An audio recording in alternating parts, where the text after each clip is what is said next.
History is more than dates and facts. It's a living tapestry of human experiences. Join me tonight as we unravel its threads and escape into a world long gone. You're standing at the foot of something grand and terrible. The palace gates rise ahead like the teeth of some ancient slumbering beast, dark wood lacquered to a shine polished by the passage of so many others like you. You're just a girl from a minor samurai family, cheeks pinched with nervousness, hands damp in the sleeves of your kimono. You were told this was an honor, a future of silks, pearls, and imperial favor, but no one mentioned how big the gates would be. So, before you get comfortable, take a moment to like the video and subscribe, but only if you genuinely enjoy what I do here. And feel free to post your location and local time. Let's see who else is listening in the quiet corners of the world. Wherever you are, I hope tonight brings you rest, comfort, and maybe a curious dream or two. And let's ease into tonight's journey together. The smell hits first incense and freshly oiled wood laced with camphor. You breathe it in, and your village vanishes behind you. This is Kyoto during the Tokugawa period, and you are now property of the court. The word concubine hasn't yet curled around your name, but it hovers close as breath on your neck. You're not the only one being delivered. A handful of other girls similarly dressed in overly stiff kimono shift awkwardly beside you. No one talks. Maybe one of them will become a favored mistress. Maybe one of them will be sent back in shame. The only certainty is this life as you knew it is gone. You clutch a silk pouch containing your name scroll and family seal as if it might still mean something here. It won't. The outer guards don't smile. They stamp papers gesture and don't make eye contact. You're let in by a servant woman with no eyebrows shaved clean in the style of high-ranking women, who speaks in clipped tones and calls you New Blossom. Sounds poetic, but it's really just a label like livestock. Past the gates, everything muffles. The stone paths absorb the sound of sandals. The buildings around you are a maze of sliding paper screens and long eaves that whisper in the breeze. Somewhere deeper in a koto plays a slow, mournful melody. It's likely a senior concubine practicing, though some whisper that sound comes from a ghost bride who died before being summoned to the shogun's chambers. You walk for what feels like miles, up steps across bridges past inner gates marked with crests. You see women in exquisite layers of clothing, some laughing softly, others watching you like hawks. You're not sure whether to bow or look away. One giggles and says something about your ears. Probably not a compliment. Finally, you arrive at what looks like a dressing house but smells like a bathhouse. Your guide tells you you must shed everything from the outside world. It's not a metaphor. You're directed into a chamber of warm mist steam, rising from a deep cedar tub where two other girls are already being scrubbed pink. The attendants are brisk and unsentimental. They take your clothes and bundle them away without ceremony. Too provincial, one mutters, holding your obi like it's been dipped in manure. You try not to flinch when warm water hits your back. The scrubbing starts. Hard bristle brushes scrape over your skin. Dead skin, rural scent, and shame swirl down the drain. One girl cries quietly. The older attendant snaps. He won't look at someone who still smells like barley fields. Not the most comforting pep talk. You're rinsed, doused with rice water, and rubbed with camellia oil. It's oddly intimate and cold at the same time. The attendants gossip about whose mole got cut off last week. Face moles are a no-go apparently, and which girl was sent home because she slouched while pouring tea. Eventually you're helped into new robes, pale pink and cream patterned with cranes. Not your choice. You've officially entered the rank of Gosho no Nyobo, a lady-in-waiting, trained for polite companionship. You're not expected to perform Other duties yet, but everyone knows the direction you're headed. They even dress you like bait. Afterward, you're handed a lacquered tray with unfamiliar items, a scroll with house rules written in cursive kana, a set of fine-toothed combs, and a single gold toothpick. Not for your teeth, mind you, but a test of your grace under etiquette. One false move and it'll poke your dignity in the eye. Your first meal is plain rice pickled plum and miso soup. You sit alone in a corner of the servants' hall, though technically you're higher status than them now. A contradiction you'll have to get used to. That night, sleep doesn't come easily. The futon is fine, but your mind buzzes. You remember your mother's whispered prayers, the half-hearted smile from your father. You wonder if your brothers are laughing at your ambition or crying, and the other girls. They're all silent too, turned away under layers of quilts like moths pretending not to exist. Somewhere a night bell tolls. You lie there blinking at the paper ceiling, the moonlight casting shifted shadows from the pine outside. You hear soft footsteps padding past. A servant, a ghost. You're too tired to care, but you do wonder if this will be your life now. 1,000 tiny rules, smiles you can't trust, powdered faces, secret tears. Historians still argue whether the concubines of the Tokugawa court held real power or were simply ornamental prisoners. Perhaps both are true. What you do know is this: you've stepped into a world with its own rules, rituals, and punishments. There's no map and no way back. Just one step forward, then another. And somewhere deep within the palace's heart, someone is already deciding your next role. You wake before dawn to the soft rattle of a bamboo screen being drawn aside. A maid with the face like carved driftwood shuffles in and speaks no words. She simply kneels, hands you a folded cloth, and gestures toward the corridor. You sit up slowly, limbs stiff from the cold that slips beneath the sliding doors. The futon was thin, even with 3 layers. This isn't the comfort you imagined. It's a discipline. The cloth in your hand is fresh linen. You're to wash your face, rinse your mouth, and be ready for inspection. Before breakfast, before sunrise, before you've had a chance to remember your own name fully. Outside your room, the corridor hums with quiet movement. Girls moving like shadows, heads down, sleeves tucked. Everyone is trying to avoid notice. You fall into step behind a line of them heading toward the preparation quarters. You pass a low window where plum blossoms droop in the blue pre-dawn. It's beautiful in that haunting way things are when no one else is awake to see them. The first stop is a shallow basin of water. It's cold, but you splash your face without complaint. The girl next to you trembles slightly and fumbles her comb. No one helps her. Not because they're cruel, but because the lesson must be learned. Weakness is not excused here. Then comes the bathhouse again, not for scrubbing this time, but ritual soaking.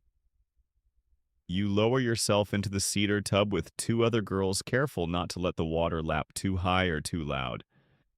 Someone once splashed the edge. Her name was quietly removed from the scrolls a week later. You never saw her again. You try not to remember that as you adjust your posture. Afterward, attendants dry your hair by pressing it between warm cloths. Not rubbing. Rubbing causes frizz. You nod, absorbing this like scripture. A glossy braid is part of your rank after all. Not because it's practical, but because it's tradition. And here tradition outweighs logic tenfold. They guide you to the dressing chamber. This is where the real performance begins.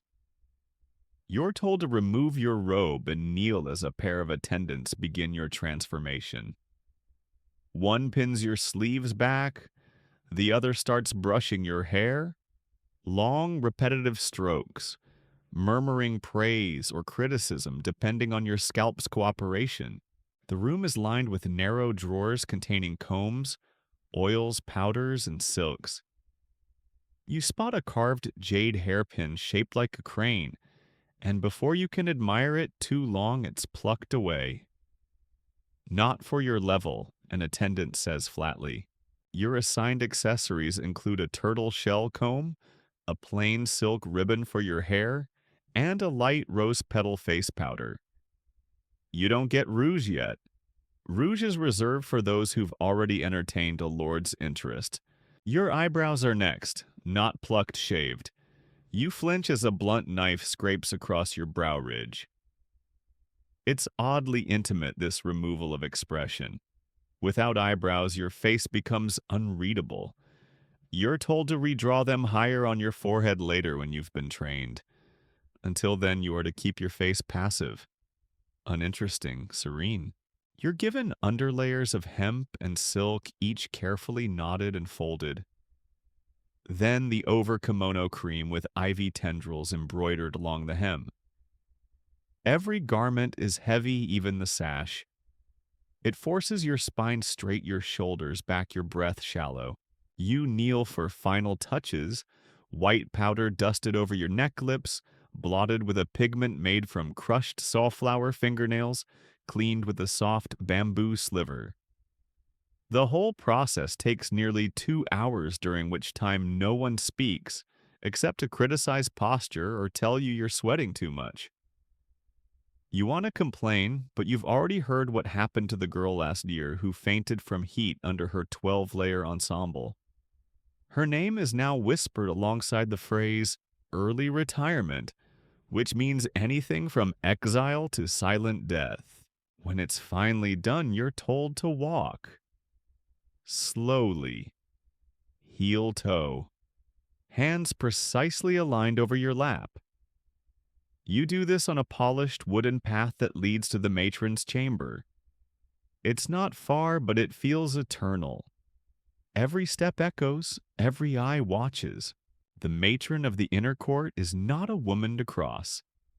She's small with a powdered face like porcelain and a voice that cuts through bone. She inspects each girl one by one, nodding occasionally, frowning often, and once, just once, smiling.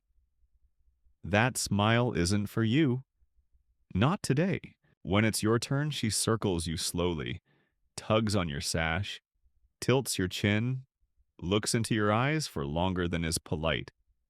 You resist the urge to blink.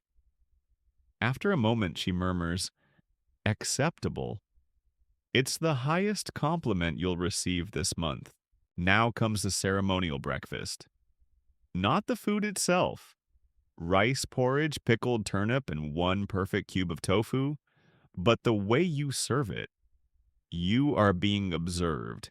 How you hold the chopsticks, how you lower your head before eating, how you chew. You're not allowed to slurp even if the broth is hot. One girl burns her tongue and spills a drop on her sleeve. The room freezes. The matron's eye narrows. The girl is escorted out. You never learn her name. After breakfast, you're sent to etiquette instruction. The chamber is sparse, just tatami scrolls and a white-haired instructor who has likely been correcting girls since the reign of the last shogun. He teaches you how to kneel properly, how to bow at 7 different angles, how to serve tea without letting your sleeve touch the cup. You learn a hand fan positioning, when to speak rarely and when to blink less than you'd like. The odd thing is that much of this has nothing to do with men. It's all about survival among women.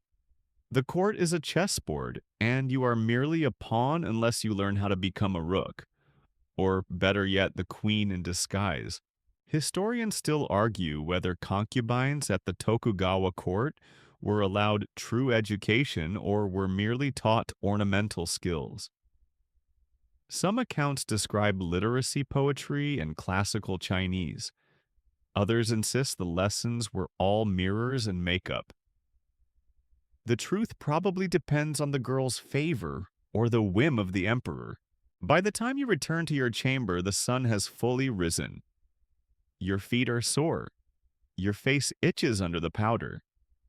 You're starving again, but you've survived the first bath, the first dressing, the first inspection, and in the eyes of the inner court, that's as close to a victory as you'll get.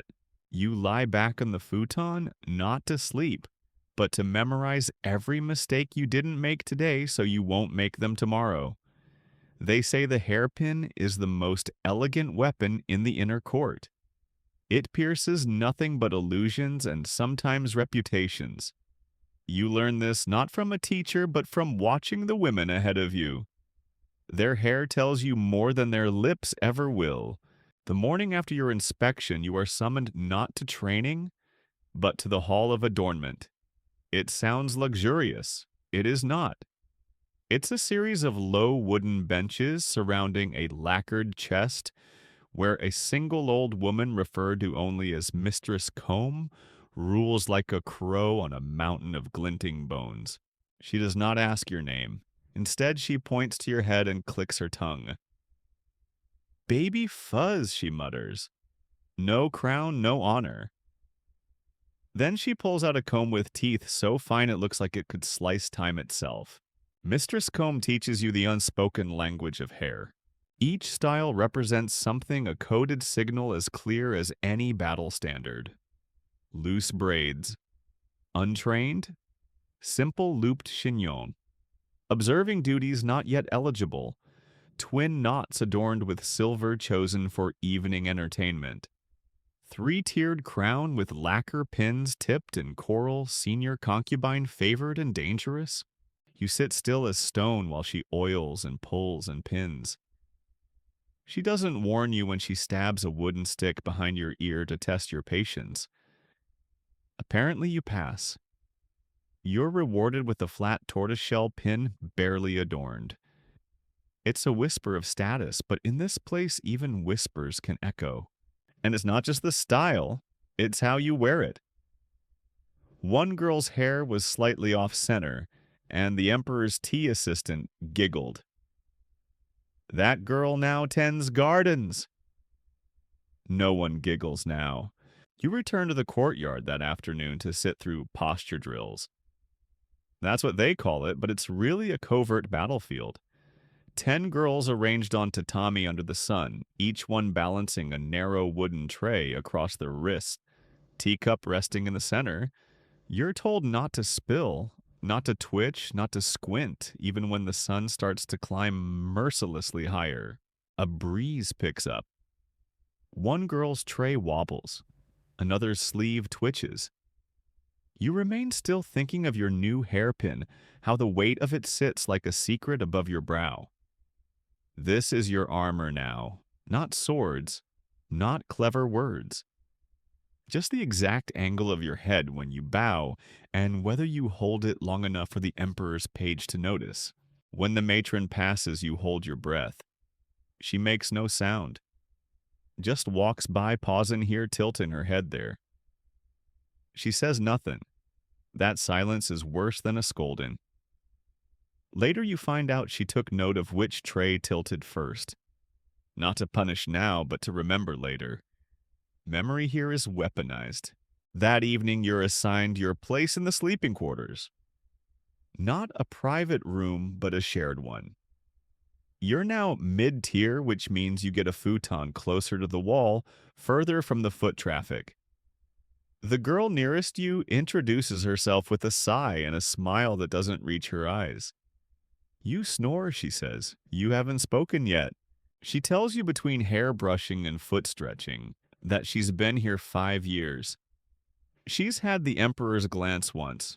It lasted 3 weeks, she says. I was sick with nerves and rice vinegar the whole time. You ask what happens when the glance fades.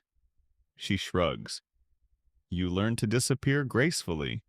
Then she adds, or you learn to make others disappear first. You both laugh a soft, tired chuckle, but you're not sure she's joking. As the oil lamp flickers low, you think back to when you still braided your own hair. When you could sleep with your arms above your head. When you didn't have to calculate how high to tilt your chin in front of a lacquered mirror. Historians still argue about the exact ranking system among concubines in feudal Japan. Some believe it was rigidly formalized with written records and coded accessories. Others say it was more fluid, shifting with gossip favor, and who gifted the right scroll to the right eunuch at the right time. The truth, like your hairpin, is slippery. You dream that night of a procession. Women in cascading silk walk across a field of mirrors. They all have your face. All wear your tortoiseshell pin. But only one version of you reaches the throne. The others fade, their reflections cracking like dropped porcelain. When you wake, your fingers ache from clenching in your sleep. The tray balancing drills continue today, but you'll carry yourself a little taller, because now you have a hairpin. And in this world that is both a privilege and a warning. By now, you've learned not to look startled when someone speaks behind you without making a sound. The courtyard teaches you that. It's a space of still ponds, manicured pines, and women who walk like ghosts in soft-soled slippers. You'd think such a tranquil setting would inspire calm, but here in the inner court, it's where the most silent wars are waged. This afternoon, you're allowed into the Garden of Autumn Winds, a high honor, they say. Though everyone is invited once. Just once. It's both a privilege and a proving ground. The garden is exquisite. A maple tree leans gently over a koi pond, its leaves already turning gold and crimson like tiny flags of warning. The stepping stones are arranged in a pattern meant to reflect an imperial poem from 300 years ago. You try to memorize it as you walk, just in case you're quizzed later. You probably will be. The other women are already seated under the shade of a lacquered arbor. You recognize a few, one with lips always pursed like she's hiding a secret. Another with the perfect doll face that everyone whispers about behind their sleeves. Her nickname is Porcelain, and it is not a compliment. You take your assigned place 7th from the head left side partial view of the pond. Position always matters. Everyone notes it. It tells them what the matron thinks of you, how fast you're rising, or if you're being quietly tested. Porcelain gives you a look that lingers. It's not warm. Tea is served. Not by you, thankfully, but by 2 younger trainees who look like they might melt from nerves. You accept your cup with the precise 2-handed gesture, bow just enough, and raise it without slurping. You think you've done well until you see the slight arch of Porcelain's eyebrow. Somehow, you've committed a sin. You'll figure out what it was by tomorrow if you're lucky. Gossip flows in careful ripples like the koi moving through the water. Someone makes a comment about a senior concubine who's been ill for weeks. Another claims she saw her at dawn by the punishment wing wearing plain robes. No powder. She must have spilled the ink pot again, someone jokes. A few tight laughs follow. You smile politely, though you have no idea what that means. Later you'll learn it refers to a supposed affair with the visiting scribe that ended poorly. The scribe is now somewhere on Hokkaido, and the concubine is presumably gardening. Somewhere. You sit quietly absorbing all of this like a sponge in a painted bowl. It's not the words that matter here. It's who says them when they're said and who doesn't laugh. One of the women begins plucking the strings of a shamisen. Not the best performance you've heard, but competent. It's an offering. Not to entertain, but to remind everyone she's still valuable. Still skilled, still here. You make a mental note to request music lessons next week. You never know when you'll be asked to prove your worth in a 3-minute melody. The breeze picks up rustling the leaves. A petal drifts down and lands in your tea. You're not sure whether to remove it or leave it. It might be seen as nature's gift or an offense to presentation. You hesitate. Porcelain reaches out delicately with her fan and lifts the petal out of your cup, smiling. The garden favors you today, she says sweetly. Everyone else pauses, smiles, observes. The fan gesture was graceful, generous even, but you know what she's really done? She's claimed superiority over you in a public, elegant way. Now you owe her. In this court, small kindnesses come with compound interest. Later, your roommate explains it while rubbing camellia oil into her feet. She's marked you. You're in her line of sight now.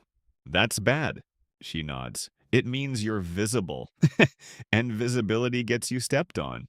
Historians still argue whether the women of the inner court engaged in organized factional rivalries, or if the backroom politics were more informal. Some sources suggest rival houses, even secret alliances. Others claim it was just constant fluid one-upmanship disguised in seasonal poetry and shared silk embroidery. Either way, the effect was the same. You were always being watched, ranked, judged by everyone but the emperor himself, who might glance your way only once a year, if that. You start seeing the signs everywhere now. A too loud laugh. A teacup placed slightly off-center on a tray. Intentional, all of it. Every gesture is either a trap or a signal or both. You find yourself correcting your posture even when alone, practicing smiles in polished bronze mirrors. Watching how the more senior women walk, not just where they walk. At night, the room feels colder. Or maybe it's just the knowledge that from now on, someone will always be behind you. Maybe smiling, maybe not. You lie in bed and try to forget the way porcelain tilted her fan. But it plays over and over in your head like the echo of a shamisen string. A performance, a challenge, a warning. Your roommate hums softly. She says the Garden of Autumn Winds is named for the season when things begin to die but gracefully. You close your eyes wondering if you're the tree or the leaf. You're told to meet in the ink chamber at sunrise. That sounds poetic until you realize the chamber has no windows. The floor is always slightly damp, and the ink master doesn't blink nearly enough for comfort. Welcome to your next lesson, Silence. The ink chamber isn't just where calligraphy happens. It's where you're taught how not to speak, how to wait, how to endure small humiliations with grace. It's etiquette class in disguise. You kneel on woven mats that smell faintly of mildew. There are no chairs, no fans. Only a single paper scroll hanging from the wall with a line of kanji that translates to, "The tongue is the sword that wounds the soul." Comforting. Your instructor is a reed-thin woman known only as Sister Cloud. No one knows her real name. Rumor says she once served a shogun's concubine who was exiled after a scandal involving a broken sandal and a misplaced poem. Or maybe she was the concubine herself. Either way, she walks like mist and speaks like a raindrop hitting porcelain soft, but impossible to ignore. Today's first lesson, stillness. You're told to sit with a brush in hand, dipped in ink, but not to write. Just sit. The brush hovers over the paper like a question you're not allowed to ask. You sit like that for minutes, then hours. You're supposed to feel your heartbeat slow your breath, match the silence around you. One girl shifts, just slightly. Sister Cloud appears at her shoulder like a ghost removes the brush and says, "Try again tomorrow." You learn not to scratch your nose, not to sigh, not to let your shoulders drop, not to think too loudly. When the silence has settled into your bones, Sister Cloud gives you a single stroke to copy the character for patience.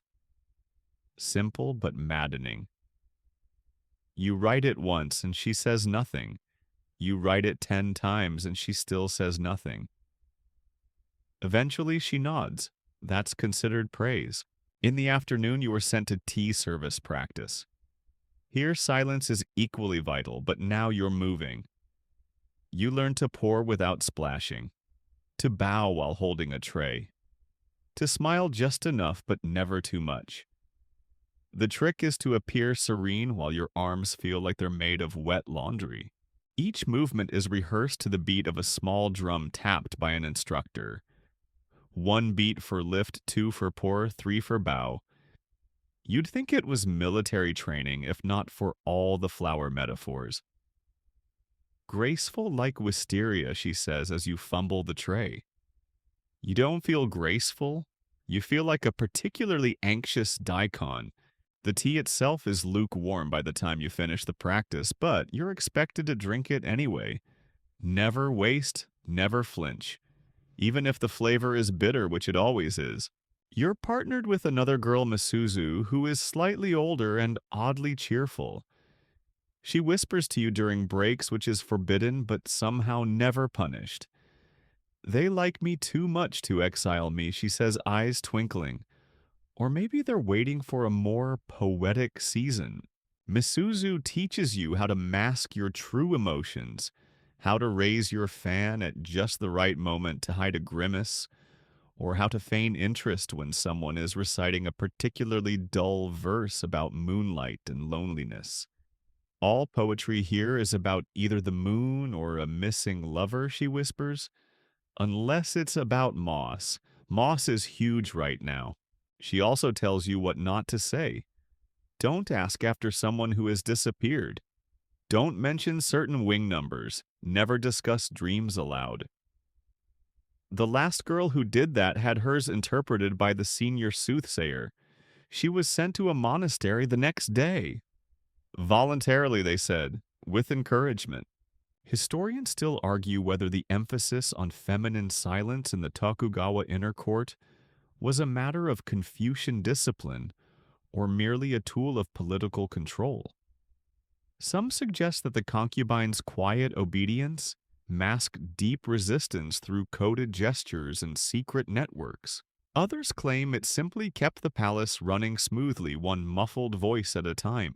Your voice, meanwhile, is becoming unfamiliar. You haven't spoken aloud in days outside of whispered practice or chanted responses. When you do finally speak clearly during a poetry recitation drill, your voice startles you. It sounds like someone else. Older, smoother, less yours? That evening, Mrs. brings you a treat, a single candied chestnut stolen from the kitchen by a favor she's owed. You share it behind your sleeve, giggling quietly like children. For a moment, you're not concubines in training, just girls with sticky fingers and sweet teeth. Then you hear the shuffle of footsteps. You freeze. But it's only Sister Cloud. She pauses, watches, and then does something astonishing. She smiles. Chestnuts are best in silence, she says, and then she's gone.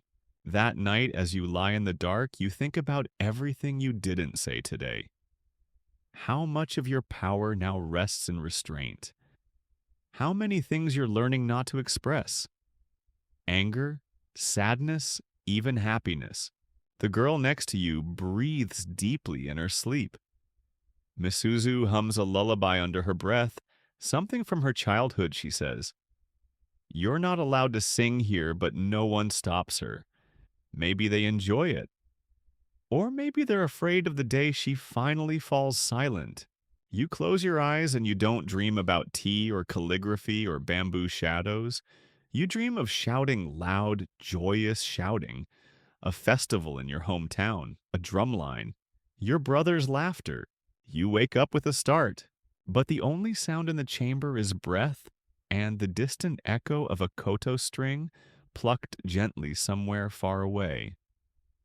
The matron wakes you with a tap to the forehead. Not a gentle nudge, a deliberate pointed rap with the end of a fan, sharp enough to sting soft enough to make you doubt if it even happened. She doesn't speak, she just gestures. Tonight, you're scheduled for etiquette review. Not by day like the usual drills, but under moonlight. Midnight etiquette, they call it. Romantic in theory, brutal in execution. You rise in silence, your breath catching in the stillness of the room. Everyone else pretends to be asleep, faces turned inward, but you can feel them listening. Waiting. You're not the first to be chosen for this. You won't be the last. You step into the corridor barefoot. The floor is cold, the air even colder. Somewhere outside, a night bird calls once and goes quiet.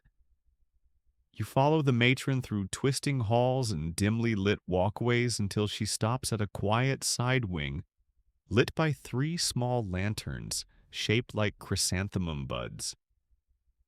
You bow.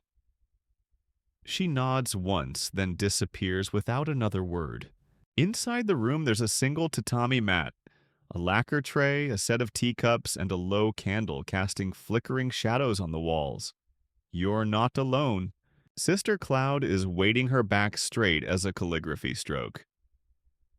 Sit, she says softly. You kneel, trying not to show how stiff your legs have become. It's a test, of course, they all are. You are being evaluated for your poise under unusual conditions, she says. Light fatigue, hunger, low visibility, emotional strain. Her voice is calm, but the words are a warning. This isn't a lesson, it's a measurement. She begins the drill. First, the tea ceremony. You pour, you serve, you bow, you adjust your sleeves. You keep your fingers exactly 2 centimeters apart, your eyes half lowered. You can feel the candle flickering near your face, casting strange shadows on your cheekbones.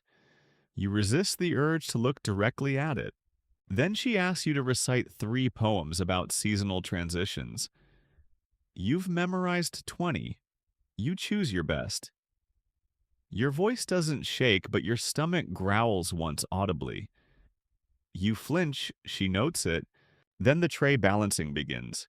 Same as in the courtyard, but this time the mat is uneven. You kneel on the edge of a raised floorboard. The tray shifts. Your arms tremble. Your breath catches. She makes no comment, only watches.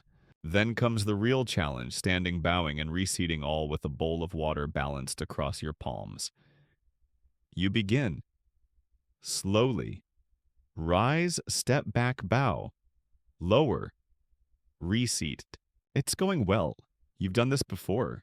Until a single droplet of water leaps over the edge. It lands on the mat with a tiny plink that echoes like a thunderclap in the silence. You freeze.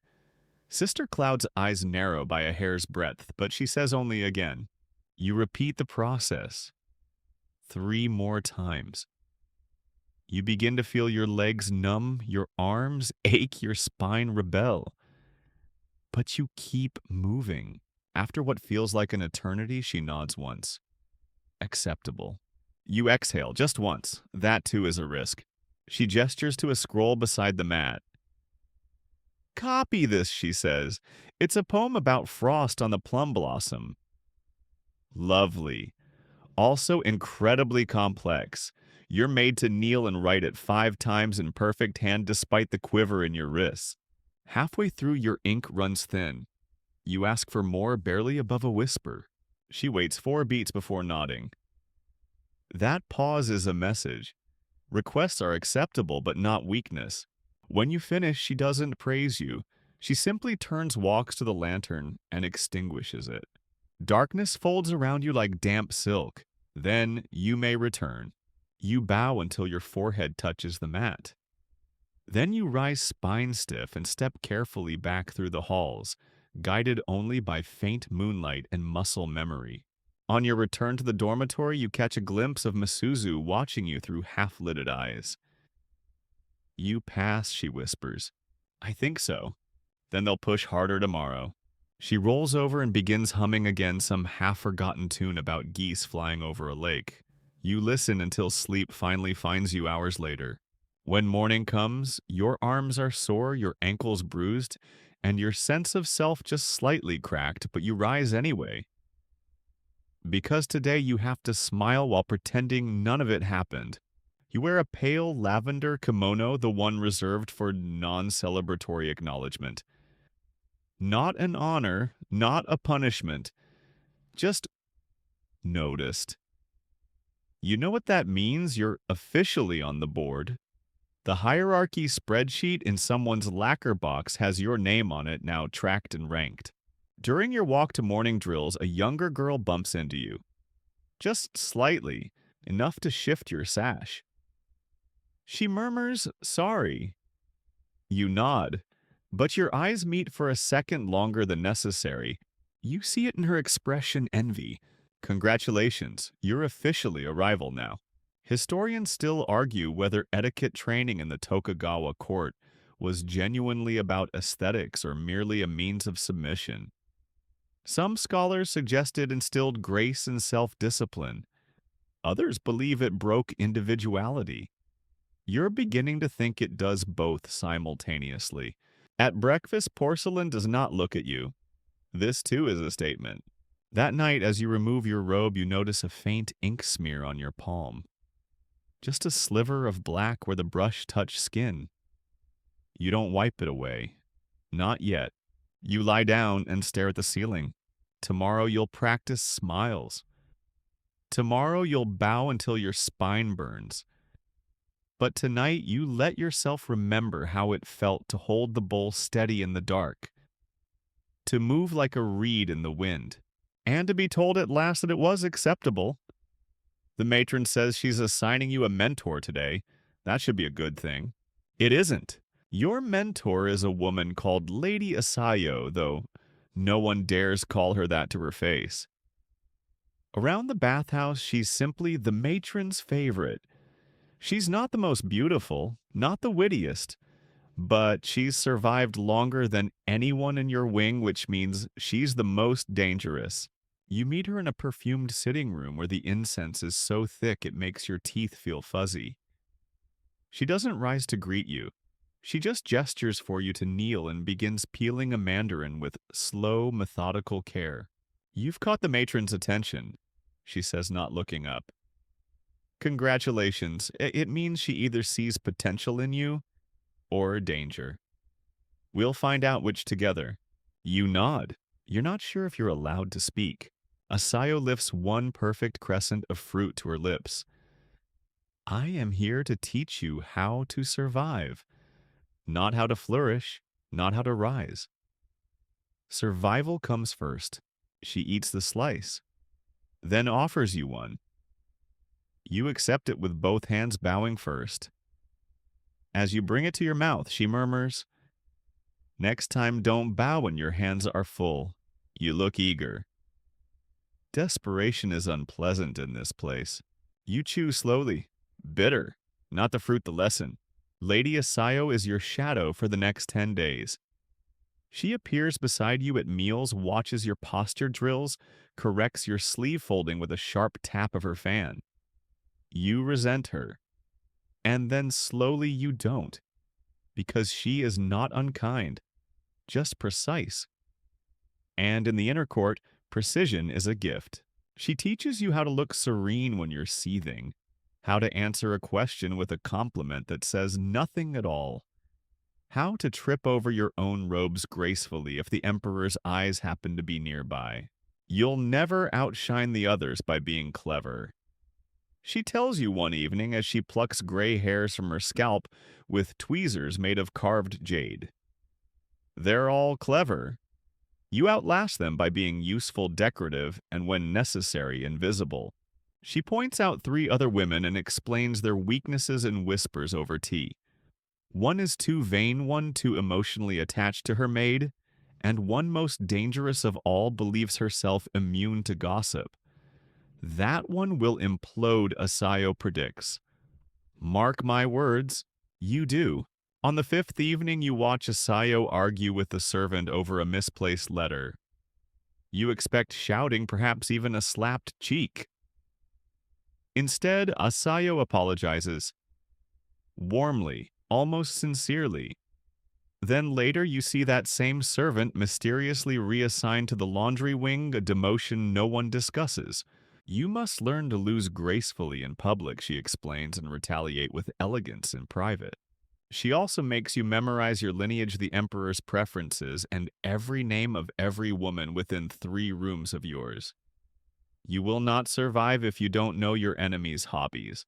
One afternoon, you and Masuzu are folding fabric together when Lady Asayo walks past and murmurs, "Less giggling, more listening."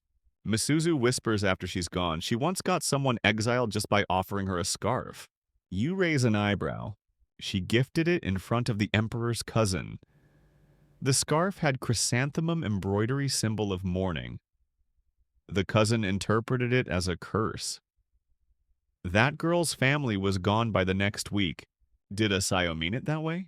Misuzu shrugs. Does it matter? Historians still argue whether mentors in the inner court were assigned to protect young concubines or to keep them in line. Some sources speak of warm, older women who nurtured the rising generation. Others claim mentorship was simply surveillance disguised as sisterhood. If that's true, then Asayo is both spy and shield. She tests you constantly. At meals, she sits across from you and drops chopsticks on purpose just to see if you'll pick them up. You shouldn't too eager. During poetry practice, she misquotes a seasonal verse to check if you'll correct her. You do. She frowns. You never do it again. And yet there are small kindnesses. She teaches you a method for walking over pebbles without losing your footing. She gives you a comb carved from cherry wood, plain but smooth. She calls you sharp once, which from her is almost affection. Then one day she tests you openly. You're pouring tea for the matron and Asayo coughs suddenly loud enough to startle you. Your sleeve trembles, the tea splashes, just a drop. You freeze. The matron's eyes flick to you. You bow so low your forehead brushes the floor. Silence. Then Asayo says I trained her well. Even mistakes are small. You blink. What does that mean? Praise warning. Later you ask her. She replies it means next time make no mistakes, because now they're watching. That night, Asayo sits with you in the bathing chamber after everyone else has gone. The room glows with candlelight. Steam curls against the painted screens. Do you want to last here? She asks, watching the water ripple as she dips a cloth into the bath. You nod. Then stop trying to be liked. Start learning how not to be blamed. She rises, wraps herself in a towel of green silk, and disappears through the mist like a specter. You lie back in the water thinking, not about escape, not even about home, but about how many fans Asayo owns and what she might have hidden in their folds. The air shifts. It's imperceptible at first, like the pause between drum beats or the way birds go quiet before a storm. You're combing your hair in the early morning light, kneeling before a bronze mirror when it happens. He looks at you. It isn't long. A passing glance, nothing more. But in the inner court where power trickles down in glances, a single look from the emperor is like thunder in a teacup. He's walking through the eastern corridor surrounded by retainers and robed advisors. You just happen to be in the wrong place at the exact wrong or perhaps right moment.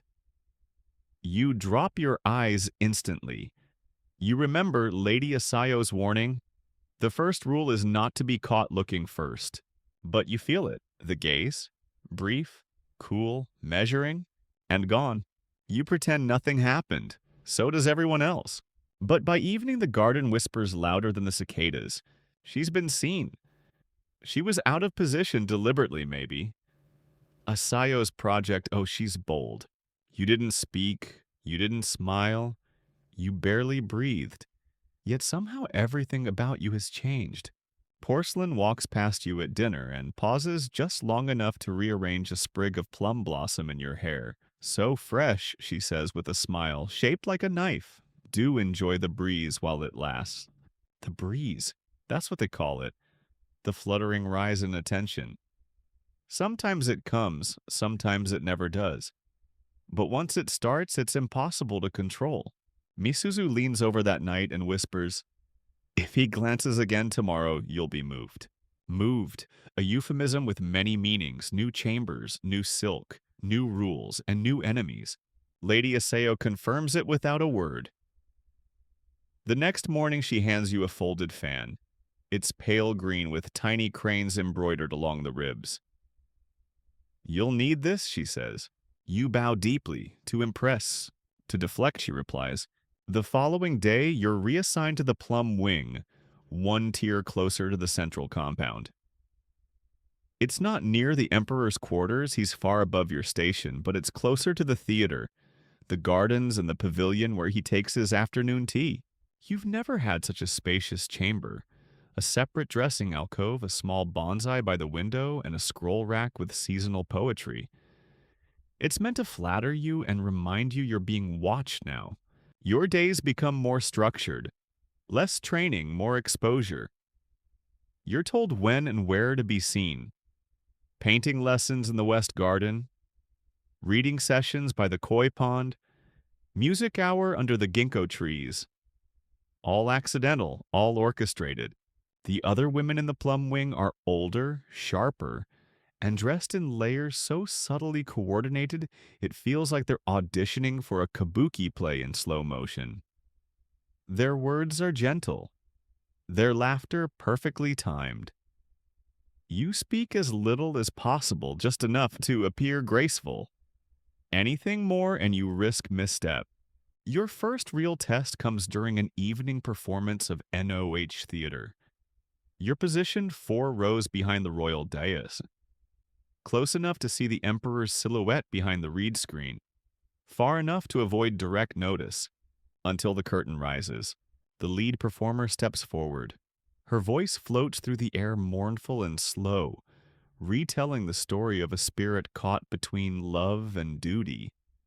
You feel something inside you ache at the sound. You're not supposed to show emotion, but something shifts in your expression just briefly. And that's when it happens again. You glance toward the screen, and this time the silhouette turns, slowly, deliberately, toward you. There's no way to mistake it. You feel your stomach drop. You immediately lower your eyes and hold perfectly still. The next morning, a new kimono is delivered. Soft blue silk embroidered with wisteria. Wisteria symbolizes fleeting favor, or perhaps anticipation. The symbolism is always layered. Historians still argue whether the emperor actually took direct interest in specific women, or merely responded to subtle nudges from court advisors. Some claim he was a romantic with a poetic heart. Others say every glance was planned for political reasons, alliances, family status leverage. You don't care what the historians think, because now every woman in the plum wing sees you as a possibility, and that makes you dangerous. Porcelain visits your chamber the following evening, unannounced. She brings plum wine and offers it as though you're old friends. To celebrate the new blossoms, she says sweetly. You hesitate. Lady Asayo's voice echoes in your mind, never drink what you didn't pour. Never eat what you didn't unwrap. You smile bow and say, I've already drunk my share tonight. Porcelain nods, then casually sips from the cup she poured for you. You pretend not to watch as her smile falters just slightly, then she coughs. I think the wine's a bit sour, she says. Shame. You bow. I'll request a better batch for next time. She leaves soon after. That night, you stare at the ceiling and wonder what was in the wine. Nothing deadly, of course, just something to dull the glow, or stain the lips, or steal your voice for a day or two. You're not paranoid. You're present. You wrap yourself in the new kimono and lie still wisteria, brushing your bare arms like whispered warnings. Outside your window, you hear the bells from the midnight watch. Inside, the air is thick with scent. Camellia oil ink and something new. Power, it begins with paper. Not commands, not whispers, just a folded sheet of rice paper, delicate and faintly scented, slipped beneath your lacquer tray during morning tea. No name, no seal. Just 6 lines of carefully brushed calligraphy in imperial cursive. The poem is seasonal. Autumn, obviously. Crimson leaves a setting sun, a metaphor about a bird seeking warmth in unfamiliar branches. You read it twice. 3 times. On the 4th, it changes. Or perhaps you do. You don't reply. You burn it. That's what you're supposed to do. Not out of fear, out of formality. Later that day, you're summoned to the Pavilion of Letters. The summons is informal. One of the emperor's advisors noticed your verse work during music practice and thought you might benefit from quiet study. You're escorted by a servant who speaks in a whisper and walks like mist. The pavilion of letters is not grand, it's intimate. Cedar floors scroll stacked high, soft cushions embroidered with plum blossoms. Here you learn that words are not decorations. They are weapons, gifts, traps. The instructor is an old man with the posture of a turtle and the smile of a fox. He doesn't ask your name, just places a fan beside your inkstone and says, "Write something that makes the wind pause." You hesitate, then obey. Your calligraphy is graceful, your poem adequate. But it's not the content that matters, it's the tone, the restraint, the space between the strokes. He nods barely. "You may return next week," he says, which means you were noticed. Again, back in your chamber, you find a folded fan. Paper, cream-colored. No design, only a single phrase along the spine. Ink is the breath of a thoughtful woman. You stare at it for a long time before placing it inside your robe. Writing becomes your new visibility. Each week you're summoned to the pavilion. You study court poetry, Chinese idioms, obscure references to moonlit bridges and withered pine. You learn the emperor prefers seasonal metaphors, that he dislikes too many plum blossom references, that he finds humor in double meanings, particularly ones involving koi fish and loneliness. You learn the art of kanchi Chinese-style poetry and how to mask insult inside an ode to raindrops. One morning, you compose a verse about a mountain that echoes only silence. The fox-smiling instructor nods again. That afternoon, you're gifted a poem in return, unattributed, about a river that reshapes the shore without touching it. You begin to understand the game. But it's not just poetry. You also learn painting monochrome ink black on cream mountains and mist cranes frozen mid-flight. You're told that brush control reveals inner discipline. One smudged line and your spirit is deemed unsettled. You practice for hours, wrist aching until your landscapes become whispers rather than declarations. Misuzu watches you sketch one evening and says, "I liked you better before you became a philosopher." You smile, "So did I." But inside you're changing. Each stroke makes you quieter, sharper, more watchful. At meals, you begin folding your napkin in 3 precise creases, not 2. A small detail, but you notice porcelain copying it 3 days later. That's how you know she's nervous. One evening during lantern lighting ceremony, a scroll is read aloud to the gathered concubines, a seasonal poem by an anonymous hand. You know your own work when you hear it. You also know the room listens differently now. Even Asayo raises one eyebrow. "Careful," she says afterward, "when your name isn't attached to your influence, someone else may try to claim it." She isn't warning you to stop. She's warning you to get better. So you do. You start composing riddles. Riddles wrapped in poems. Verses that contain layered references, some innocent, some only decipherable by those who've studied the same ink scrolls in the pavilion. A servant trips while delivering your tray. You help her up and murmur a seasonal verse about falling leaves and clumsy foxes. She gasps. She recognizes it. Word spreads. Soon others begin quoting your work without knowing it's yours. That's when Asayo says, "You've gone from a blossom to a root." "Is that better?" She shrugs. Roots endure longer than petals. Historians still argue whether concubines in feudal Japan had genuine creative agency or merely mimicked court trends. Some claim their poems were ghost-written their art, the product of male instructors. Others point to surviving scrolls bearing unmistakably feminine perspectives, quiet fury, domestic ache, longing so precise it could only come from the unseen. You don't know which version history will choose, but you know your words are being read. And one evening you receive a gift. Not a fan, not a robe, a brush, carved from camellia wood, soft bristles, balanced, yours. No note, no signature, just a poem inked on the wrapping paper. The mountain does not speak, yet all beneath it listens. It's his. You don't react. You can't. You wrap the brush in silk and hide it inside your pillow roll. You never use it. You simply keep it. A token, a threat, a promise. That night you dream of ink spreading across parchment, forming words you never say aloud, and in the dream your hand isn't your own anymore. It belongs to someone much, much older. You gather quietly in the dim light of the evening hall, surrounded by silk and shadows awaiting the next test. This time it is music. Not just any music, but the delicate strings of the koto, the resonant voice of the shakuhachi, and the precise footfalls of the no dancers. Each note and step holds meaning, and every woman present is expected to understand the language spoken by sound and silence. The lesson begins with the gentle plucking of the koto strings. You watch the player's fingers glide with practiced ease, creating a melody that weaves through the air like a soft breeze stirring autumn leaves. Your own fingers twitch with longing you want to play.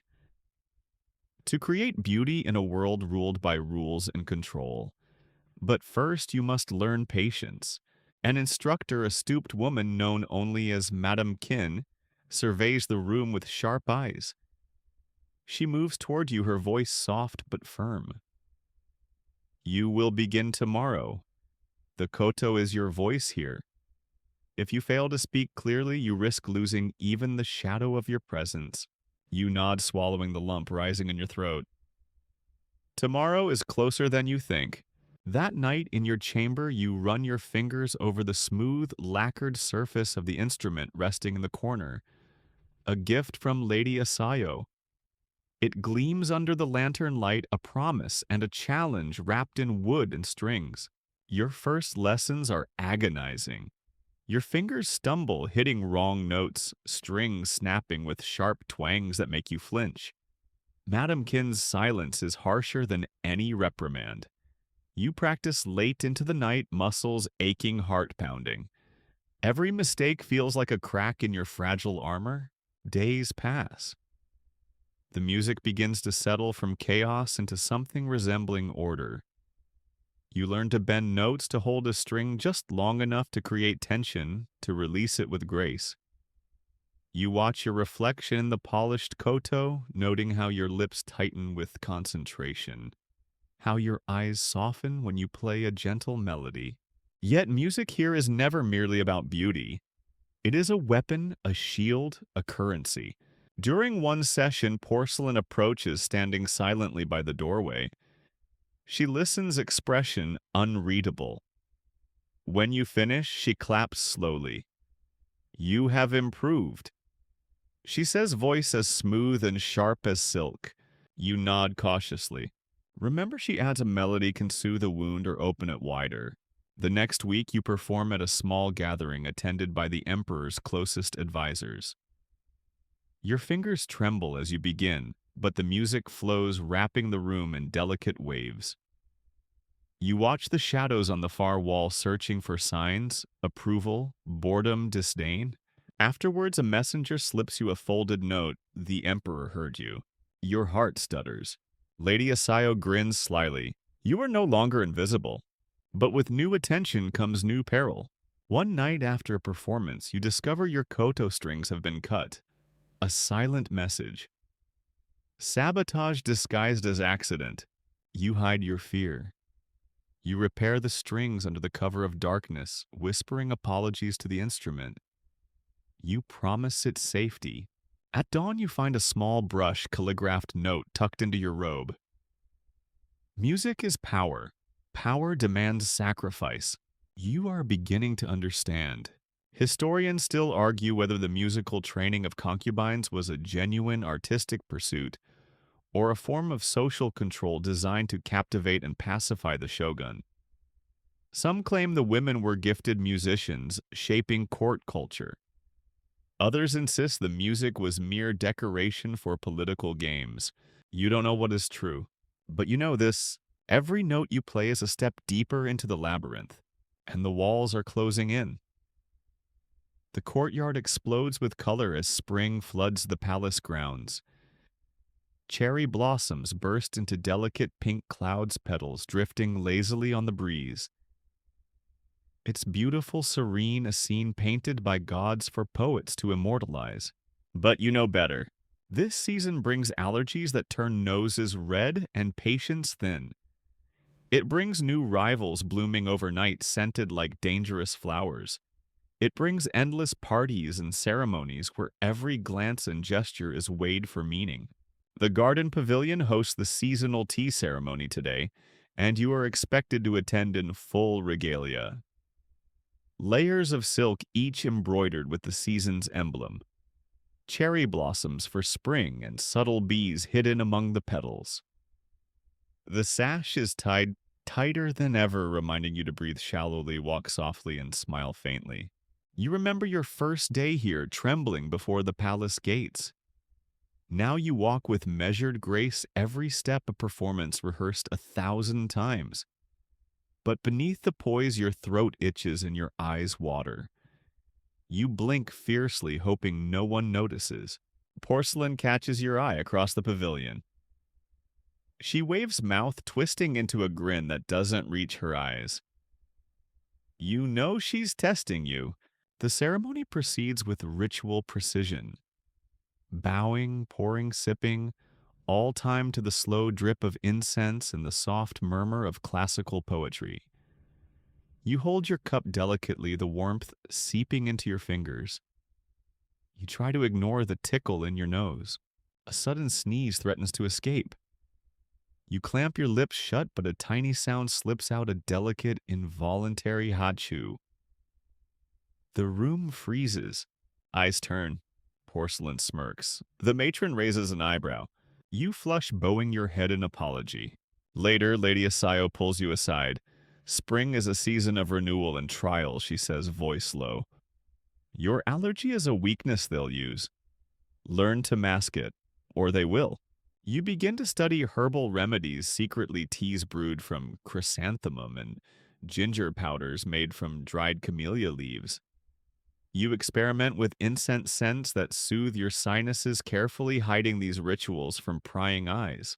Outside the pavilion, you overhear whispered conversations about the cherry blossom curse, a rumor that some girls' allergies were no accident, but the result of subtle poisonings by jealous rivals.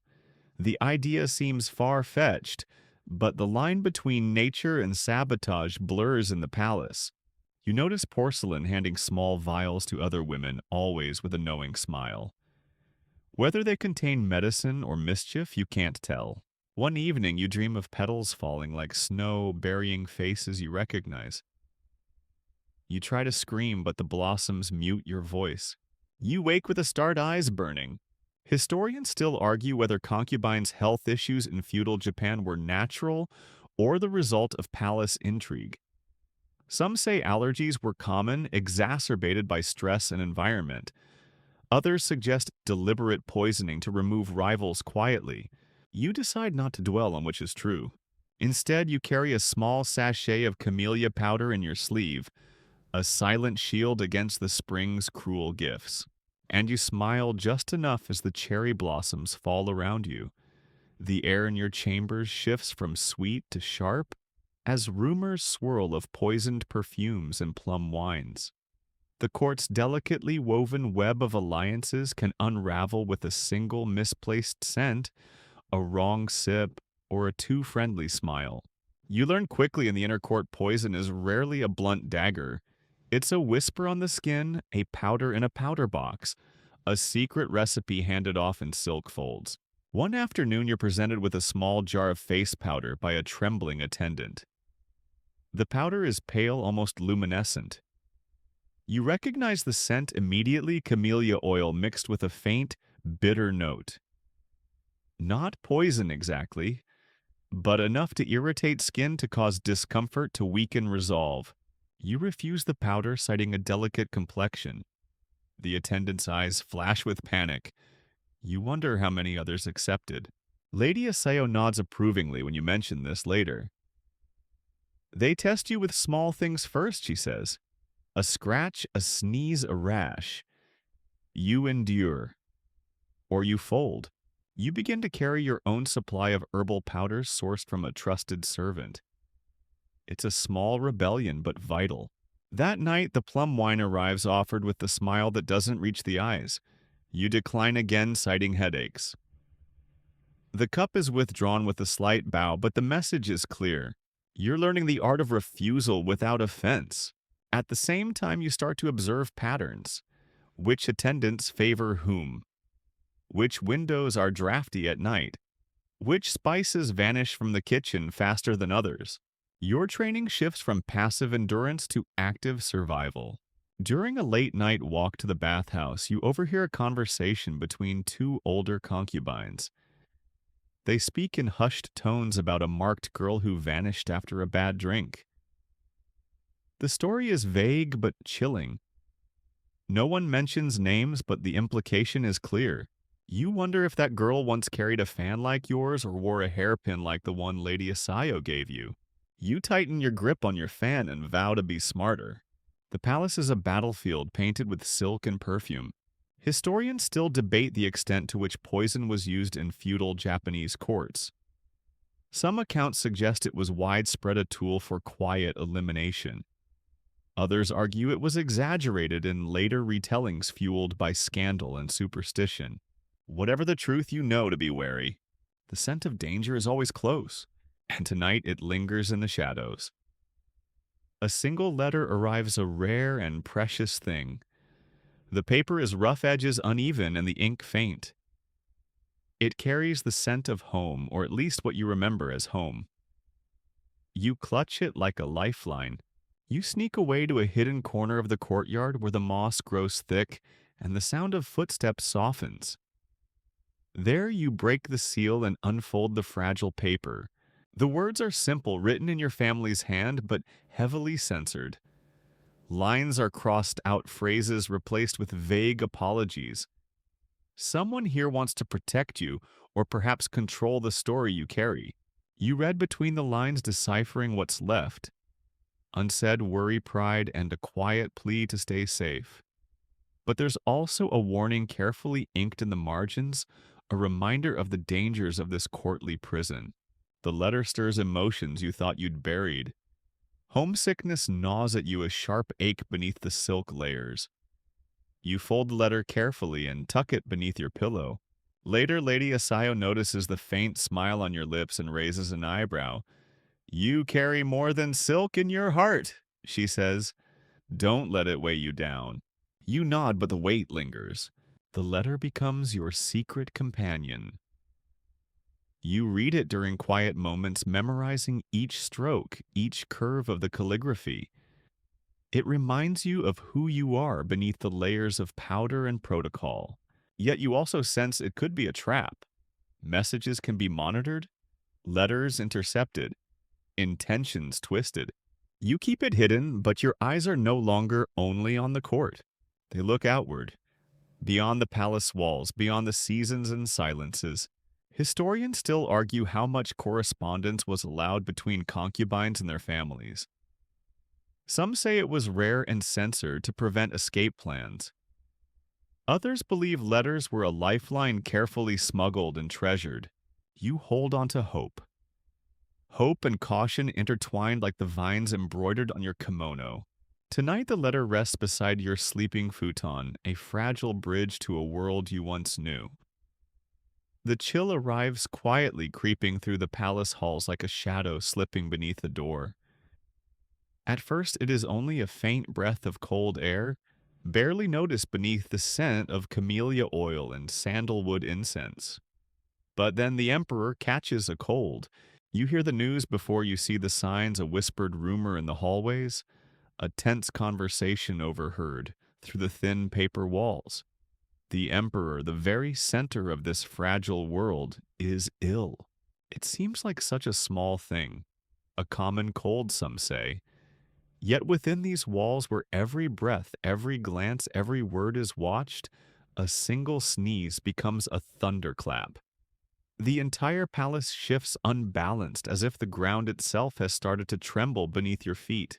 You find yourself swept up in the sudden tense silence that falls like a heavy curtain. The routine you've grown to know twists and turns, becoming more restrictive, more suffocating. The matron's presence grows heavier, her gaze sharper, as if the very air you breathe could be the emperor's undoing. You notice the subtle but deliberate changes. The windows along the eastern corridor are sealed tighter, the heavy wooden shutters close to keep out the cold. Thick blankets replace the usual silk cushions in the common rooms, and the flickering oil lamps burn steadily through the day and night, fighting back the encroaching chill. Incense is burned thicker, its sweet smoky tendrils, filling every corner, mingling with the sharp aroma of medicinal herbs. You begin to recognize the scent of mugwort and dried chrysanthemum, traditional remedies meant to ward off illness and evil spirits alike. Your own chamber feels colder somehow, despite the layers of silk and cotton you wear. The thin draft slips in beneath the sliding doors, making your fingers ache as you fold your kimono sleeves, just so hoping to keep the chill at bay. You are ordered to stay indoors more than usual, your daily walks through the gardens, curtailed to a few brief moments under watchful eyes. You tread softly through the halls, careful not to disturb the fragile peace, careful not to breathe too deeply. A strange quiet falls on the court. No one coughs openly.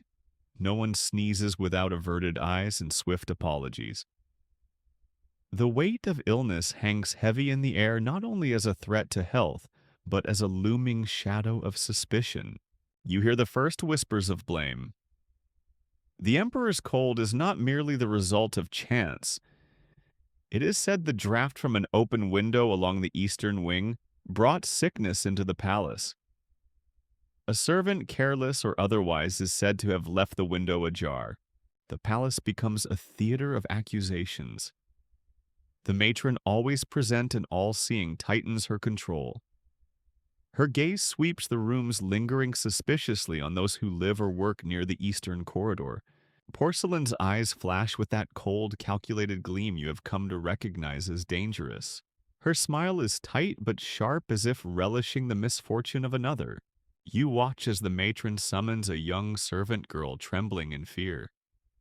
The girl's cheeks are pale beneath her powdered skin, and her hands shake as she is led forward.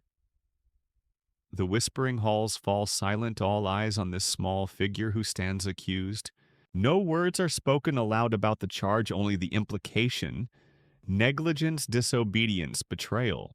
The punishment is swift and severe. The servant is stripped of her duties in the inner court and reassigned to the kitchens. It is a fall from favor so sudden and absolute that it feels like a death sentence cloaked in kindness. The kitchens are harsh and unforgiving, a place where shadows gather and smiles vanish. You remember the stories whispered about the punishment wing, the place where once laughing girls were swallowed by silence and shadow, where voices were muted and spirits broken. Though no one speaks of it openly, the fear it inspires is real and constant. The cold becomes a metaphor for danger in the palace. The emperor's sneeze, the flaring of a fever, the sniffle of a concubine, all are signals of vulnerability. And in a place where power and survival are intertwined, vulnerability is a luxury no one can afford. You find yourself watching your own breath, wary of the slightest sign of illness. You swallow anxieties like bitter medicine, forcing your body to stay steady and unbroken. The servants begin to speak in hushed tones about precautions: windows to be sealed, drafts to be blocked, floors to be swept and cleansed with salt. You learn the rituals of warding off sickness: ritual baths with fragrant herbs, powdered camphor scattered on the tatami, incense ceremonies performed to appease the unseen spirits. The matron increases the frequency of health inspections. Concubines are scrutinized for coughs, for flushed cheeks, for tired eyes. You watch women adjust their postures and mask their weakness, swallowing sneezes and biting down on trembling lips. You begin to understand that illness in the court is more than a physical ailment. It is a weapon, a political tool. To fall sick is to fall from grace. To appear vulnerable is to invite attack. You recall Lady Asayo's lessons about survival, not merely endurance, but strategy. You wrap yourself tightly in layers of silk, clutch your herbal sachets close, and avoid unnecessary risks. You find yourself drawn to the windows where the cold air still seeps in despite the efforts to keep it out. The winter sky is pale and empty, a vast canvas of gray. At night, you lie awake listening to the distant echoes of footsteps and whispers. The palace feels like a fragile vessel rocking in an unseen storm. You think of the servant girl banished to the kitchens. You wonder if she coughs alone in the dark, if her spirit has been broken, if she mourns the invisible chains that bind her. You think of the punishment wing of the silence that follows. Historians still debate how illnesses were perceived and handled in the Tokugawa court. Some suggest that fear of contagion was mixed with superstition and political maneuvering. Others believe that even a common cold could trigger crises of power and influence, leading to purges and exile. In the palace, disease is both a natural threat and a weapon of control. You wrap your hands around a warm cup of chrysanthemum tea, feeling its gentle heat seep into your fingers. Outside, the wind howls faintly, carrying the scent of snow and pine. And inside the walls whisper a single truth. In this palace, even a sneeze can change your fate. The corridor's shadows lengthen as you walk, each step echoing softly on the polished wood floor. You pass the sealed doors of the punishment wing, doors that no one ever opens without a shudder. The tales whispered there are enough to chill the blood of the bravest concubine, and you clutch your fan, tighter, a talisman against the unknown. The punishment wing is an invisible scar on the palace, a place shrouded in silence and fear where those who misstep are sent. It is not part of the daily conversation. Instead, it lingers like a ghost in every furtive glance and half-spoken warning. You have heard the rumors. Girls who disappeared after offending a powerful lady. Women who vanished after a poorly timed smile or a careless word. Some say they were exiled to remote temples. Others whisper of darker fates, of silent rooms where light never penetrates and voices are swallowed. Tonight you find yourself standing near the entrance, curiosity and dread mingling in your chest. A low murmur drifts from within, barely audible but enough to stir your senses. You lean closer, careful not to be seen, and catch fragments of sobbing whispered prayers and the soft clinking of chains. Your heart pounds. You wonder who is inside. A rival concubine, a servant accused of theft, or perhaps a girl like you caught in the palace's merciless web. The air here tastes cold and stale, heavy with the scent of incense and despair. You step back, pressing your palm to your mouth to stifle a gasp. Your thoughts drift to the matron. She moves like a shadow herself, her influence extending even into these dark halls. It is said she visits the punishment wing in secret, ensuring the silence remains unbroken. You think of Lady Asayo's warning. Power is wielded not just by those who smile, but by those who control fear. The punishment wing is a weapon of fear. A few days later, you overhear a conversation in the servants' quarters. Two women speak in hushed tones about a girl sent away after an incident with a letter. She had dared to send a message without approval, a small act of rebellion with devastating consequences. Her laughter still haunts the kitchens, one says softly. But she is gone from here. You shiver, realizing how close such a fate could be. Your own letters are few and heavily censored. Each word weighed and measured. Freedom is a shadow flickering at the edge of your grasp. One evening, as you fold fabric with Misuzu, a cold draft slips through the paper screens. You shiver, and she touches your hand. "Be careful who you trust," she whispers. "The punishment wing waits for many." You nod, knowing the truth of her words. The palace is a place of beauty and brutality where silk veils mask knives and whispered words carry more weight than swords. Yet you find small moments of light. A stolen smile, a shared secret, a soft melody hummed in the dark. These are your weapons against despair. Historians still argue the exact nature of the punishment wing. Was it a physical prison, a psychological torment, or a place of forced exile? Some documents suggest harsh confinement. Others hint at ritual purification. The truth is veiled by time and silence. You choose to believe it is both a prison and a crucible. You walk away from the sealed doors, the muffled sobs lingering in your ears. The palace awaits with all its glittering dangers and quiet betrayals, and you steel yourself for what comes next. The night air is thick with tension as if the palace itself is holding its breath. You learn quickly and painfully that escape is a word spoken only in whispers, one that carries with it both desperate hope and brutal consequences. It begins with a rumor, a murmur among the lower-ranked attendants that one of the concubines, restless and desperate, has plotted to flee. No one knows who she is, but the fear she ignites spreads like wildfire. If one breaks free, it threatens the delicate balance of control that holds the court together. You hear from Isuzu first, a trembling voice in the quiet dormitory. They say she's been seen near the eastern gates after midnight, cloaked and silent. The palace guards tighten their patrols. Lanterns blaze along the corridors. The scent of camphor burns sharper in the air, meant to ward off not just illness but also escape. You find yourself watching shadows, more closely counting footsteps, noting the positions of the guards. The palace becomes a maze of watchful eyes and silent warnings. One night you sneak to a window overlooking the eastern gates. The moon casts pale light on the stone walls and wooden doors. You see nothing, only the empty courtyard bathed in silver, but your heart pounds knowing that somewhere out there, a sister in arms is testing the limits of freedom. The next day, the matron gathers the concubines for a stern reminder. Any attempt at escape will be met with the harshest punishment. She speaks without emotion, her words cutting through the room like a blade. Loyalty is the foundation of our order. Betrayal will not be tolerated. You feel the weight of her gaze. It settles on you longer than the others, as if testing your resolve. Later, you overhear whispers about the consequences of failed escape attempts. Stories of girls dragged back broken and silent.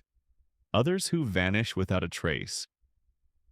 No one knows where they go, but the fear in their eyes says it all. Your thoughts drift to the guards, their footsteps heavy and measured during the night watch. You wonder how many patrols it takes to seal the palace from even the faintest breeze of rebellion. You recall the map of the palace, you memorize the narrow corridors, the hidden staircases, the locked doors. You realize that escape is not a matter of bravery alone, but of knowledge and luck. And most of all, silence. One evening, Masuzu confides in you. I once heard of a girl who slipped through the gardens, past the kitchens, and out the servants' gate. She was never seen again. Why didn't she warn the others? Because no one believed her story until it was too late.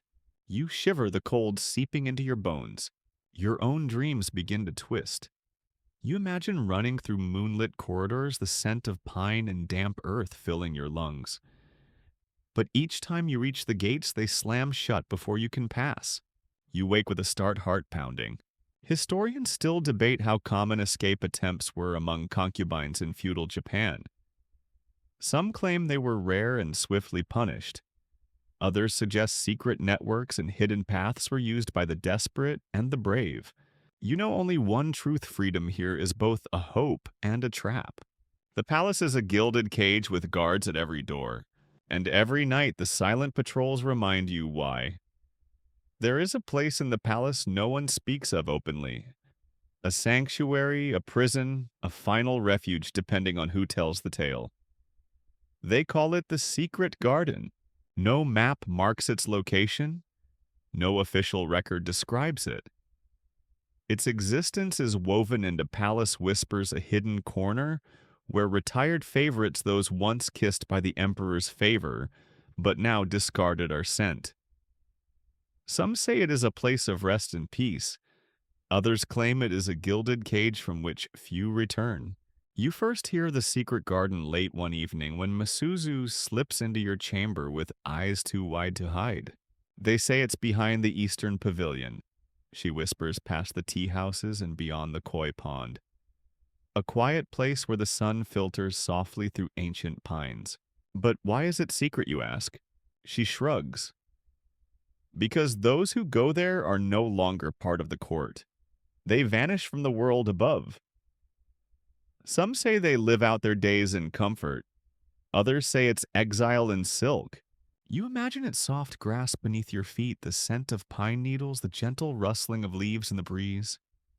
A world away from powdered faces and whispered betrayals. Yet the garden is not a sanctuary for all. Some who enter never leave. Their laughter fades into silence, their names forgotten. They become shadows haunting the edges of memory. Lady Asayo once told you that the secret garden is a mirror, a reflection of the court's cruelty and mercy intertwined. Those who walk its paths are both free and trapped, she said, like butterflies caught in amber. Your curiosity gnaws at you, tempered by caution. You watch the movements of the senior concubines, noting who disappears for long periods and who returns changed. One afternoon, you see a procession of attendants carrying silk robes and lacquered boxes toward a side gate you had never noticed before. The gate is unassuming, simple wood worn by years of rain and sun. A chill runs down your spine. You learn that passage through that gate marks a turning point. Once crossed, a woman is no longer a player in court politics, but a ghost of past favor. The matron speaks of the secret garden only in coded phrases: a place of rest, a new beginning, a final stage. But her eyes betray the truth: it is a place few return from and fewer speak of. One evening, Masuzu and you share a rare moment of quiet beneath the moonlit sky. She tells you stories she has heard from older attendants, tales of women who once walked the court's brightest stages only to fade away in the garden's shadows. There's a song she whispers that the women sing there, a melody of longing and loss. It carries on the wind, soft and sorrowful. You wonder if you will someday sing that song. The secret garden becomes a symbol, a reminder that favor is fleeting and exile is always close. Historians still debate the nature of this hidden place. Some argue it was a true garden where retired women lived, peacefully cared for by loyal servants. Others suggest it was a euphemism for house arrest, or even worse. The truth, as with so much in the palace, is layered beneath secrecy and silence. You find yourself walking near the gate more often, watching the shadows play among the trees. You imagine the lives contained within the dreams lived and died, the whispered regrets, the silent prayers. And you wonder sometimes if the secret garden is a warning, a place where beauty withers, where hope fades, where the court's brightest blossoms are laid to rest. You press your palm to the cold wood of the gate and vow you will not be forgotten. Not yet, fire. The word is whispered like a curse through the palace corridors, carrying with it the raw edge of panic.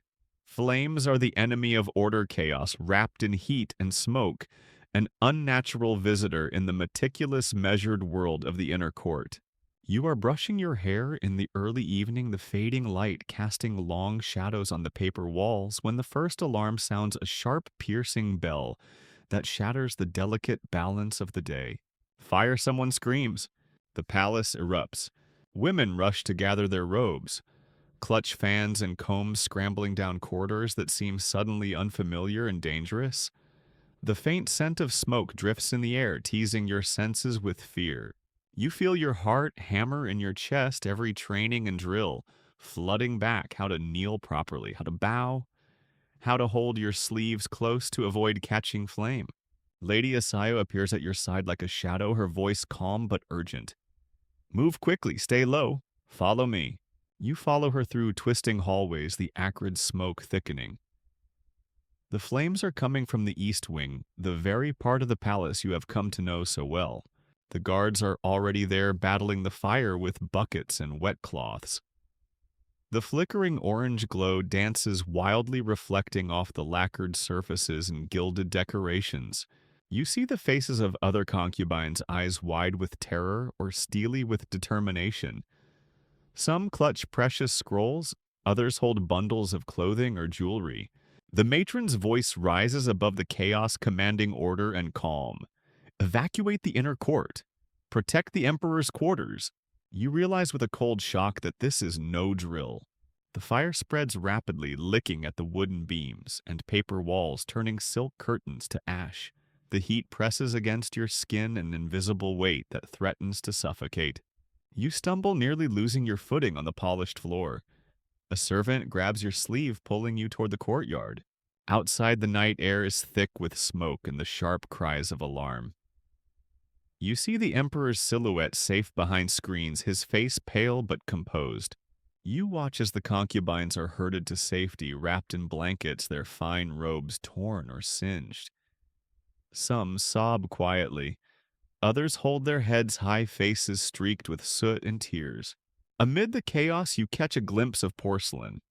Her usual cool veneer cracks, revealing a flicker of fear you have never seen before. The fire consumes more than wood and fabric.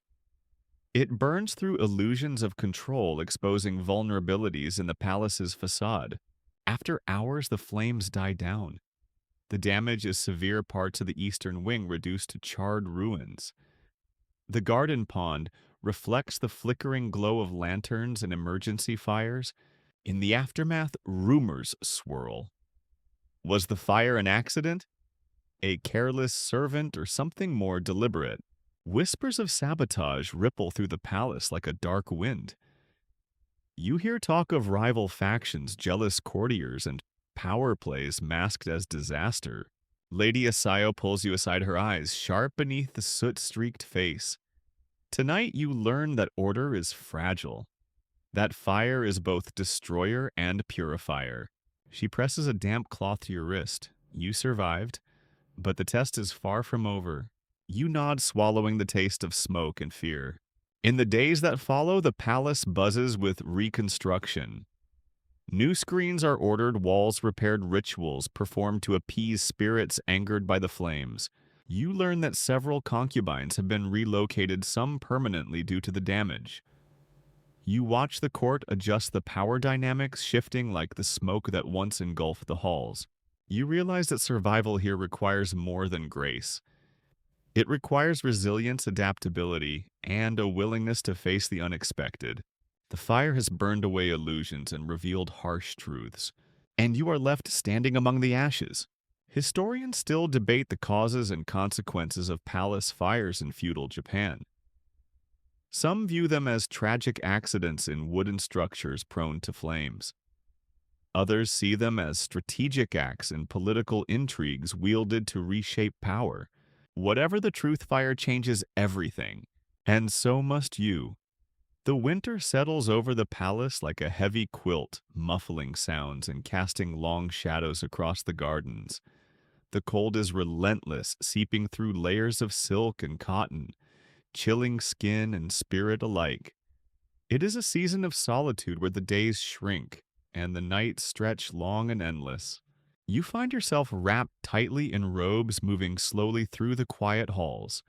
The usual bustle of the court has softened to a subdued murmur, as if everyone is holding their breath against the dark. The gardens, once alive with the scent of cherry blossoms and wisteria, are now barren. Snow lies thick on the ground, muffling footsteps and bending tree branches until they groan under the weight. The koi pond is frozen, a mirror of ice reflecting pale gray skies. You watch as the concubines huddle in groups, voices low and guarded. Winter brings a different kind of challenge, the weight of loneliness. Inside your chamber, the futon feels harder against your back. The nights colder, despite the heated brazier. You think of the warm spring days, the laughter and music, now distant memories. Illness spreads quietly through the court in winter's grasp. The emperor's cold has worsened, and the matron's vigilance sharpens to a razor's edge. Every cough is met with suspicion. Every flushed cheek is noted. You catch yourself measuring your breath, holding it in moments of fatigue, unwilling to show weakness. The season demands endurance. You begin each day with tea brewed from ginger and cinnamon, the warmth spreading through your body like a whispered promise. Herbal poultices and steaming baths become rituals of survival. But the cold is not only physical, it seeps into the heart. You find solace in small routines, a brush of your hair, the careful folding of a poem, the steady rhythm of calligraphy strokes. These are anchors in the endless winter. Misuzu becomes your companion in solitude. Together you sit by the brazier sharing whispered stories of home and hope. She hums old songs, her voice low and comforting. Yet the silence between words is heavy. You both know that winter is not only a season, it is a test. One night you dream of walking through a snow-covered forest. The trees are bare, the path uncertain. You follow a faint light, a flickering lantern held by a figure cloaked in white. The figure turns it as you, and yet not you. You reach out, but the lantern slips from your grasp, vanishing into the cold darkness.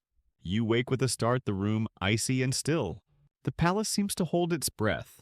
In the depths of winter, every moment stretches long and thin like a thread pulled taut. Historians still debate the impact of winter on palace life in feudal Japan. Some argue that the cold months were times of reflection and reduced activity, fostering quiet creativity. Others suggest they heightened tensions, increasing the risk of illness and isolation. You feel both truths. The cold draws you inward but also sharpens your senses. You move through the palace like a shadow wrapped in silk, quiet but vigilant. Winter is long, but it too will end. The arrival of a new girl at the palace is always an event marked by quiet tension and whispered speculation. She is you only 10 years earlier when you first crossed the palace gates with trembling hands and hopeful eyes. Now you watch from the sidelines, the mentor turned observer as the cycle begins anew. The morning is crisp, the air filled with the scent of fresh pine and damp earth. You stand near the entrance of the inner courtyard observing the procession as the new girls are led in. Their faces are a mixture of fear, curiosity, and fragile hope emotions you remember all too well. The matron's gaze scans them sharp and unyielding, a silent promise of the trials to come. You see the girl who will become your closest rival, a delicate thing with eyes wide and unblinking, clutching a silk pouch tightly to her chest. You approach her quietly after the morning inspection. Her hands tremble as she curtsies, and you offer a gentle smile. Welcome, you say softly. This place is as beautiful as it is unforgiving. She looks up startled but grateful. Thank you. You take her under your wing, not out of kindness, but necessity. In the palace, alliances are currency and protection is a fragile shield. You begin teaching her the unspoken rules, how to walk with measured grace, how to speak with layered meaning, how to hide fear behind a mask of calm. You show her how to balance the fan, just so how to tilt the head at exactly the right angle to convey respect without weakness. She absorbs everything eagerly, her youthful energy a stark contrast to your tempered caution. Together you navigate the labyrinth of corridors and rituals. You share stolen moments of laughter in hidden alcoves and quiet evenings practicing calligraphy by candlelight. But you also teach her the harder lessons, how to recognize danger in a smile, how to survive betrayal, how to use silence as a weapon. The court watches her closely, measuring her progress, weighing her potential. You see the shadows of envy and hope flicker in the eyes of other concubines. One evening, you take her to the secret garden, that hidden place of whispered legends. You tell her the stories you've heard, the women who vanished, the song of longing and loss carried on the wind. She listens with wide eyes, a mixture of fear and fascination. You must remember, you say, that every step here is a choice, and every choice shapes your fate. The new girl nods solemnly. As the weeks pass, you watch her blossom, growing in confidence and skill. But you also see the price. The long hours of training, the constant scrutiny, the sacrifices hidden behind powder and silk. You feel a pang of nostalgia for the innocence you once held, and a surge of determination to protect her from the worst. Yet you know that in this place, protection is often an illusion. The new girl is now part of the court's intricate dance, a dance of power, patience, and peril. Historians still debate the role of mentorship among concubines. Some see it as a genuine bond, a sisterhood forged in adversity. Others view it as a strategic alliance, a means of control and surveillance. You know it is both. And as you watch her take her first steps into this world, you see your own reflection, hopeful, wary, and forever changed. The cycle continues, and so must you. From the high window of your chamber, you watch the sun sink slowly behind the distant rooftops, painting the sky in shades of crimson and gold. The palace below is bathed in the soft fading light, the gardens silent except for the gentle rustle of leaves in the evening breeze. You sit quietly, your hands folded in your lap, the weight of all you have endured settling around you like the dusk. The day's last light touches your powdered face, highlighting the faint lines of weariness beneath your carefully shaped eyebrows. As the drums signal the close of day, you reflect on everything. The small victories and the sharp losses, the whispered secrets and the silent battles fought behind paper walls. You think of the path you have walked, from the trembling girl at the gates to the woman who now watches over others beginning the journey you once took. The palace is a world unto itself, a place where time moves both swiftly and endlessly. You have learned its rhythms, the dance of favor and disfavor, the silent language of glances and gestures, the fragile alliances that can shift with the changing seasons. Your thoughts drift to those who have come before you and those who will come after. Each concubine a thread in the tapestry of the court, woven with care and cruelty, beauty and betrayal. You remember the fire that tore through the east wing, the winter's cold that seemed to seep into your bones? The delicate poems that became your voice, the music that filled the silent halls. You recall the secret garden, the punishment wing, the narrow escapes and the whispered warnings. Each memory is a brushstroke on the canvas of your life here. Outside the lanterns flicker to life, casting warm pools of light along the pathways. The night deepens, stars emerging like scattered jewels in the velvet sky. You rise slowly and approach the window, the cool glass cool against your fingertips. The city beyond stretches in quiet majesty, a world far larger than this gilded cage. For a moment you allow yourself to dream not of escape, but of freedom in its many forms. Freedom to speak, to love, to live without fear. But the palace is your world, and you have learned to navigate its shadows with grace and strength. The matron's lessons echo in your mind. Survival is an art, and power is wielded as much through silence as through speech. You think of Lady Asayo's words outlast them by being useful, decorative, and, when necessary, invisible. You smile softly, the lines of tension easing from your face. Tonight you are all three. You turn from the window and move toward your futon, the soft rustle of silk accompanying your steps. You settle beneath the blankets, the warmth, a gentle embrace against the cool night. As you close your eyes, the world of the palace fades, replaced by the quiet rhythms of breath and heartbeat. The stories you carry settle like a gentle tide, pulling you toward rest. Wherever you are, I hope tonight brings you rest, comfort, and maybe a curious dream or two. And as the drums fade into silence, you drift into sleep, ready for the journey tomorrow will bring.